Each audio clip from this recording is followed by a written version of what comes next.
दलित समाज के व्यक्ति के साथ बदतमीजी कर रहे हैं, गाली दे रहे हैं, तो आप समझ लीजिए आपको जेल जाने से कोई नहीं रोक सकता।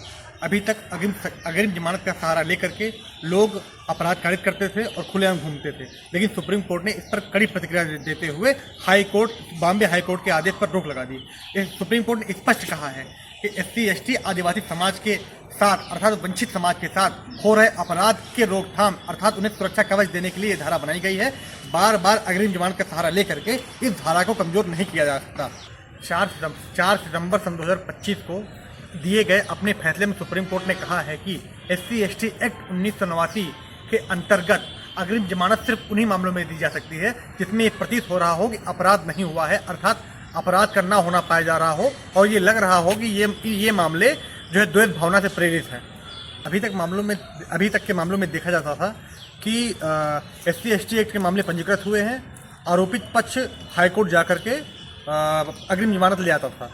सामान्य प्रक्रिया में अग्रिम जमानत के लिए CRPC की धारा 438 है, लेकिन SC/ST एक्ट की धारा 18 ये कहती है कि इस पर सामान्य अग्रिम जमानत की प्रक्रिया लागू नहीं होगी, अर्थात धारा 18 के अंतर्गत 438 लागू नहीं होगी, अर्थात आपको अग्रिम जमानत का इसके SC/ST एक्ट के अंतर्गत प्रावधान नहीं है। बताते चलें कि मामला महाराष्ट्र से जुड़ा हुआ है। महाराष्ट्र बॉम्बे हाई कोर्ट ने जो है धाराशिव जनपद के एक मामले में फैसला देते हुए कहा कि मामला राजनीति से प्रेरित है। उसमें एक व्यक्ति द्वारा SC/ST एक्ट के मुकदमे के खिलाफ हाई कोर्ट से अग्रिम जमानत ले ली थी और हाई कोर्ट ने CRPC धारा 438 के अंतर्गत अग्रिम जमानत दे भी दी थी। इसमें हुआ ये था कि उक्त व्यक्ति द्वारा दलित परिवार के घर पर जा करके गाली दी थी, जान से मारने की धमकी दी थी। सुप्रीम कोर्ट ने हाई कोर्ट के आदेश को रद्द करते हुए स्पष्ट टिप्पणी की कि इस तरीके से अग्रिम जमानत दे करके हम SC/ST एक्ट के कानूनों को कमज़ोर नहीं कर सकते।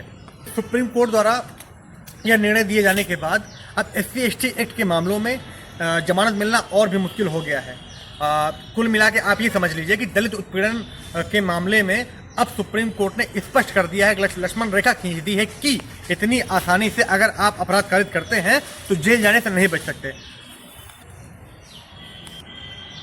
सुप्रीम कोर्ट के निर्णय के बाद अब यह स्पष्ट हो गया है कि अग्रिम जमानत उन्हीं मामलों में मिलेगी जहां पर लगेगा कि अपराध नहीं हुआ है, आरोपित अपराधी नहीं है। देख रहे थे खबर एक्सप्रेस यूपी विकास तिवारी के साथ।